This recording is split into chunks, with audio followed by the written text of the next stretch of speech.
right, thank you for tuning in. Today I want to share with you some slave secrets connected to Wall Street. Yeah, that's good old Wall Street in New York City. Slaves helped build the wall from which Wall Street was named. Let's get it. So, the hidden links between slavery and Wall Street. Let's take a look. So this article is from a few years ago approximately, right?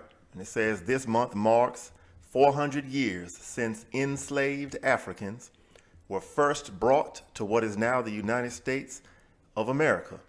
Slavery was officially abolished in the U.S. in 1865, but historians say the legacy of slavery cannot be untangled from its economic impact. All right, so we'll just keep going. On a hot August day, 25 people are gathered around a small commemorative sign in New York's financial district. Their tour guide explains that this was the site of one of the United States' largest slave markets. So that's the people most likely looking at the sign. All right. Just 2 streets away from the current site of the New York Stock Exchange, or NYSE, men, women, and children were bought and sold. So when you see that ticker symbol, or you see that money commercial from the Money Channel, right? And they talking about the Dow Jones Industrial Average, S&P 500, New York Stock Exchange, so on and so forth. Remember this, just 2 streets away from the current site of the New York Stock Exchange, men, women, and children were bought and sold. And those were Africans, or so-called Negroes, or Israelites, and or Moors, right? That's who it was. This is not Black history, says Damaris Obi, who leads the tour. This is not New York City or American history. This is world history. And that is a fact. This is world history. Slavery was worldwide. It is also economic history. Stacy Toussaint, the boss of Inside Out Tours, which runs the New York City Slavery and Underground Railroad Tour, says people are often surprised by how important slavery was to New York City. In other words, they're surprised, they're shocked by how important slavery was to New York City. That means New York City, as you know it today, would not exist if it was not for slavery. Let's continue. They don't realize that enslaved people built the wall after which Wall Street is named, she says. All right.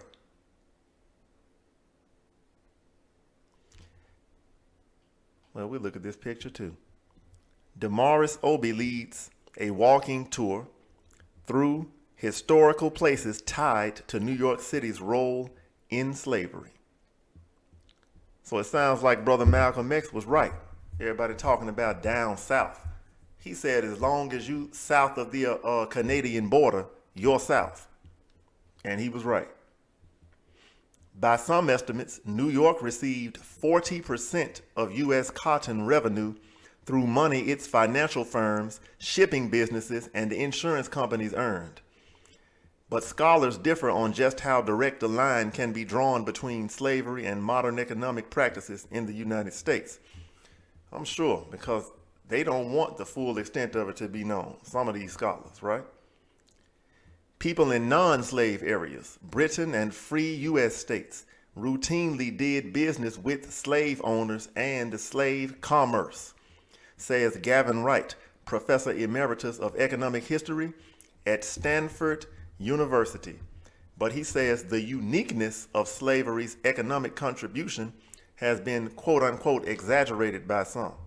Yeah, we'll see. Slavery thrived under colonial rule, British and Dutch settlers relied on enslaved people to help establish farms and build the new towns and cities that would eventually become the United States. Look at that. Let me read that one more time. British and Dutch settlers relied on enslaved people, right, to help establish farms and build the new towns and cities that would eventually become the United States. Very important. So enslaved Africans, right, they relied on them. Let's continue. Enslaved people were brought to work on the cotton, sugar, and tobacco plantations. The crops they grew were sent to Europe or to the northern colonies to be turned into finished products. Those finished goods were used to fund trips to Africa to obtain more slaves. You can't make this up. Who were then trafficked back to America. Wow. That is, well, hey, I guess that's business for them, huh? Let's continue. This triangular trading route was profitable for investors. To raise the money to start many future plantation. Oh, let me read this right. I got to put the emphasis on the right words. To raise the money to start, many future plantation owners turned to capital markets in London. In other words, financial capital, right, which is based on human capital. In other words, human resources, human capital, enslaved Africans, our people, selling debt that was used to purchase boats, goods, and eventually people. So I'll read it again. Slaves helped build the wall from which Wall Street was named. The slaves put the wall in Wall Street, basically. Later in the 19th century, U.S. banks and southern states would sell securities that helped fund the expansion of slave-run plantations. You might want to learn a thing or two about securities, as in your mortgage. Many other things, but your mortgage. You ever heard of a mortgage-backed security? Oh, yes. Look into it. All right. So these securities that they sold helped fund the expansion of slave-run plantations. To balance the risk, in other words, risk management and insurance, that came with forcibly bringing humans from Africa, right? Because there was a risk, because there were some slave rebellions. And people died on the way. Sometimes crew members died. You know, all praise to the Most High. I'm glad some of the European crew members died on those slave ships before they got here. Thankful that even though it was mostly our people that were enslaved dying on the ships, that sometimes the ship's crew members died. So I thank God so much for that, at least for that little bit of justice at that time. All right. From Africa to America, insurance policies were purchased. Let's read that one more time. To balance the risk that came with forcibly bringing humans from Africa to America, insurance policies were purchased.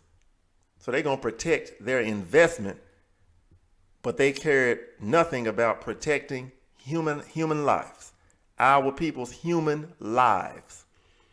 These policies protected against the risk of a boat sinking and the risk of losing individual slaves once they made it to America. Some of the largest insurance firms in the U.S., New York Life, AIG, and Aetna, right? AETNA.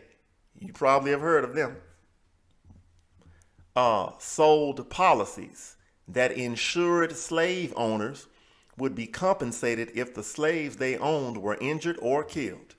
So that's why they didn't care if 5 people were dying during the Middle Passage across that Atlantic Ocean. In other words, the transatlantic slave trade.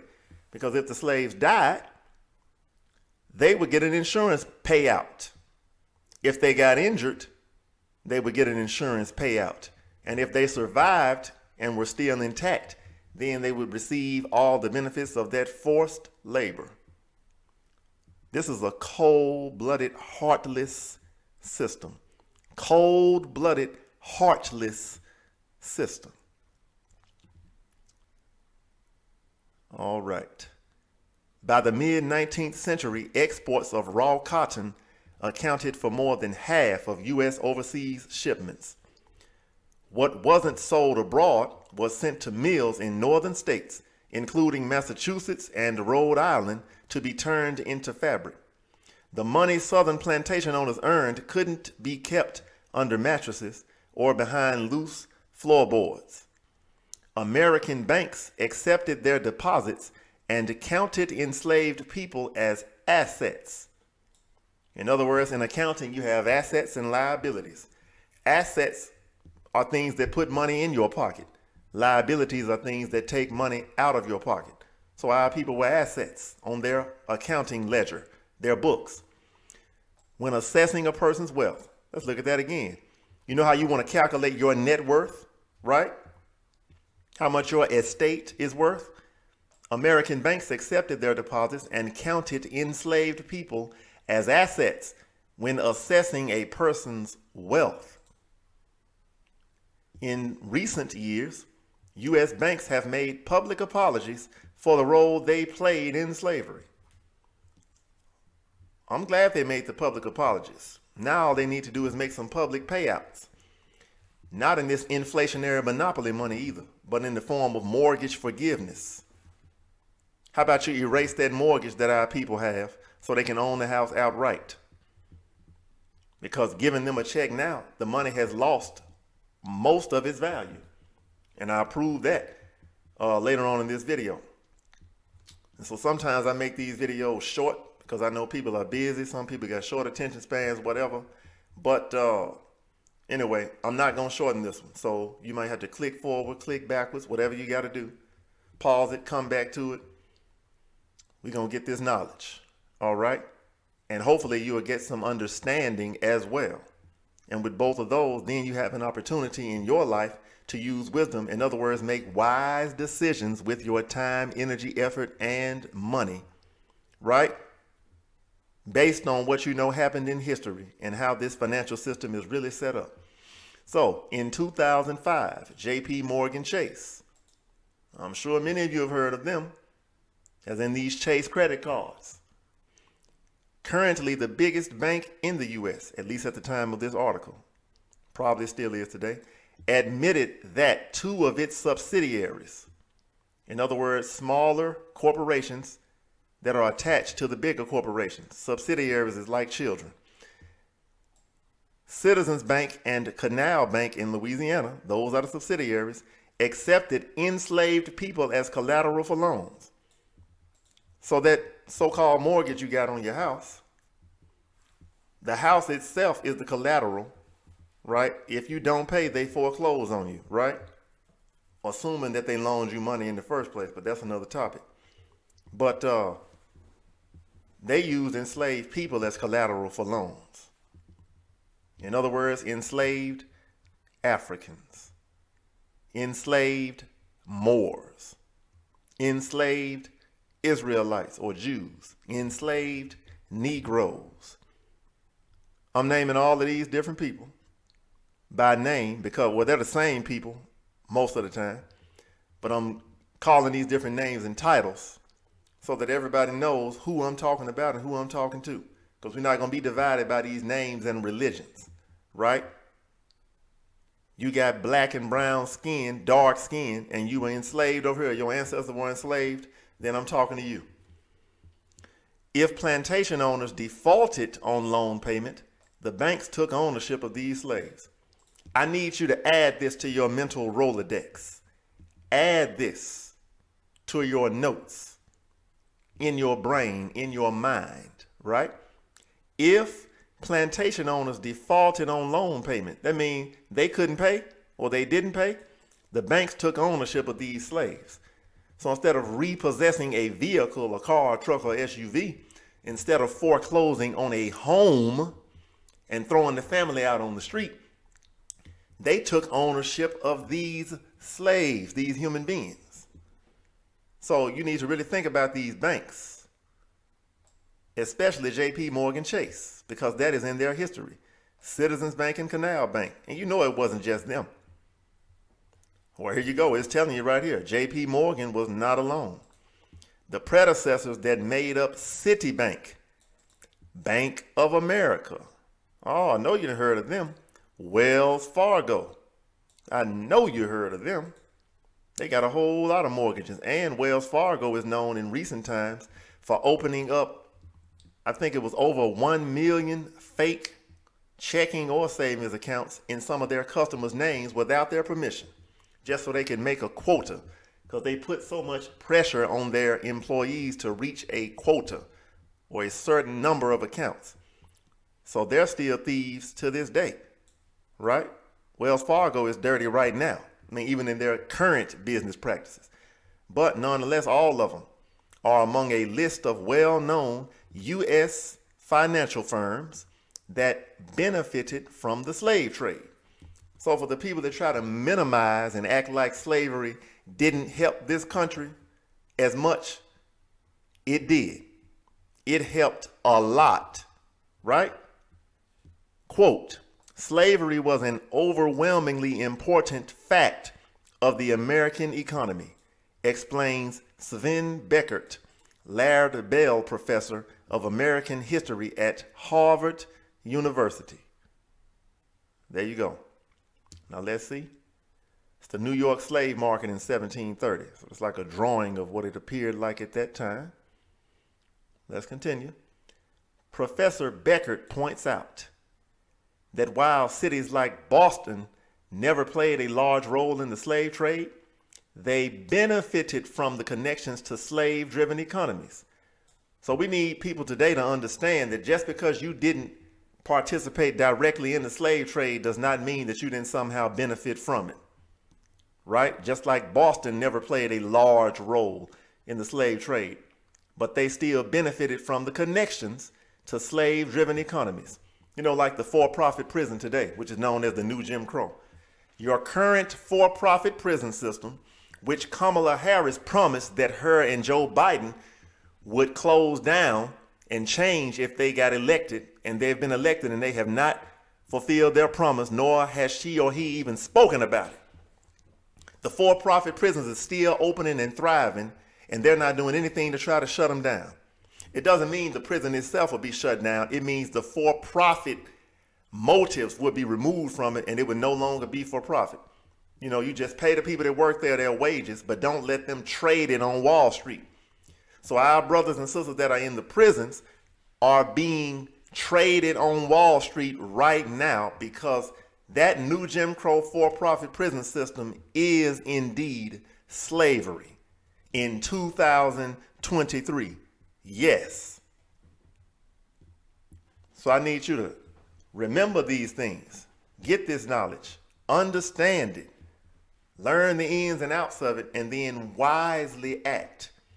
This might make you think twice about getting a huge debt for a vehicle that's financed by one of these companies. You're going to be in debt for 7 years, 8 years trying to pay for a vehicle. It's people paying $700, $800, $900 a month with this inflated monopoly money for a vehicle. Anyway, let's keep going. New England merchants made money selling timber and ice to the South and the Caribbean. In turn, Northern merchants bought raw cotton and sugar. New England's fabric mills played a key role in the United States Industrial Revolution, but their supply of cotton came from the slave-reliant South. So cotton was huge, right, in the economy. Matter of fact, cotton is still huge today, just as a side note. Socks, underwear, t-shirts, bras, panties, whatever, right? Let's continue. Brands like Brooks Brothers, the oldest men's clothier in the United States, turned Southern cotton into high-end fashion. Domino's sugar For those of you who are chefs and into cooking and seasoning, Domino's Sugar, once the largest sugar refiner in the United States, processed slave-grown sugar cane. So slavery touched numerous parts of this American economy. All right, we're looking at this image. The United States sugar industry was reliant on slave labor in the early 19th century, and that is a fact. Now, America's railroads also benefited from money earned through slave businesses.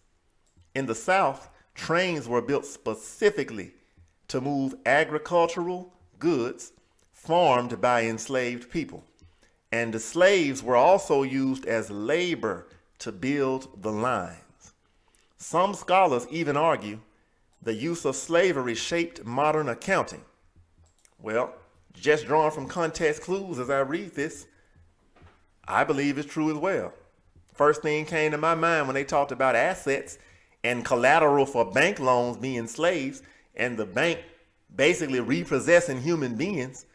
That's so they can put them as an asset on their accounting ledger so that they won't look cash poor for the slave plantations which the owner could not keep paying those loans, right? Historian Caitlin Rosenthal points to enslavers who depreciated or lowered the recorded value of slaves over time as a way to keep track of costs. So there's a thing called appreciation and depreciation in accounting, right?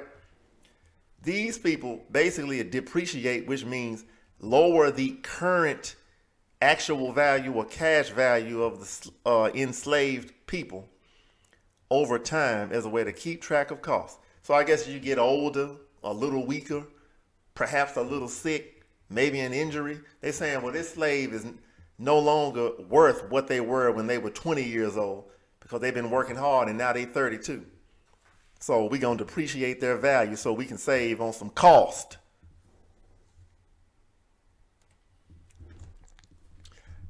All right, let's continue. It says, in the century and a half since slavery was abolished in the United States, laws that prevented former slaves and their descendants from full engagement in the U.S. economy have shaped the country.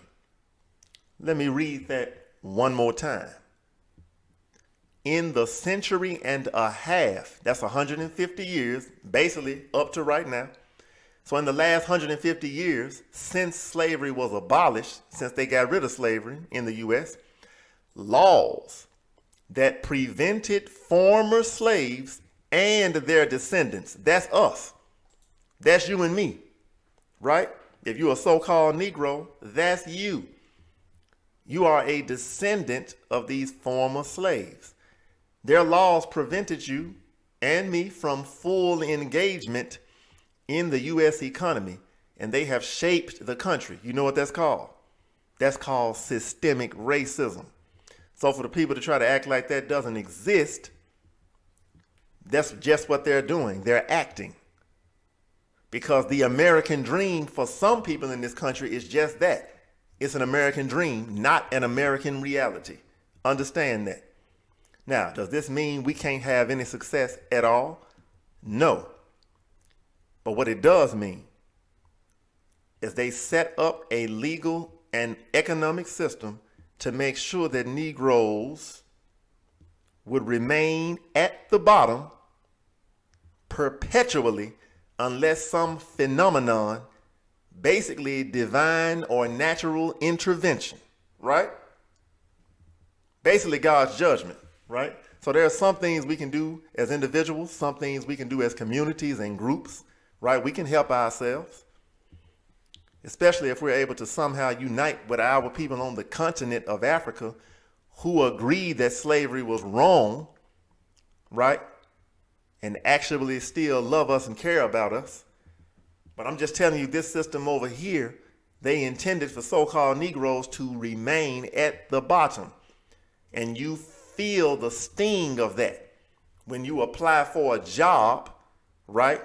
a job, and then you have to wonder when you sent that resume in that your black or so-called African American sounding name prevent them from even calling you for an interview. Because that's the fact. Surveys have proven that these jobs call you back a lot more and way faster if you have a Caucasian sounding name. That is a fact. Let's continue. Following the country's civil war, efforts to pay reparations to the newly freed slaves were squashed.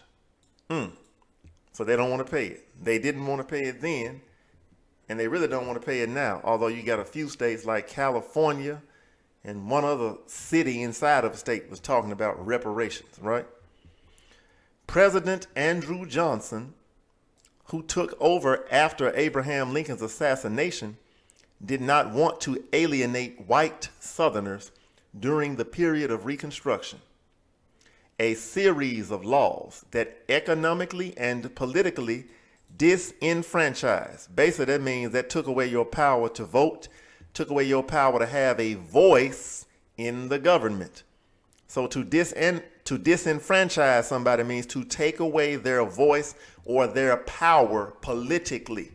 If you have no power, you have no ability to work, no ability to do anything of significant value. So a series of laws, meaning a continuous stream.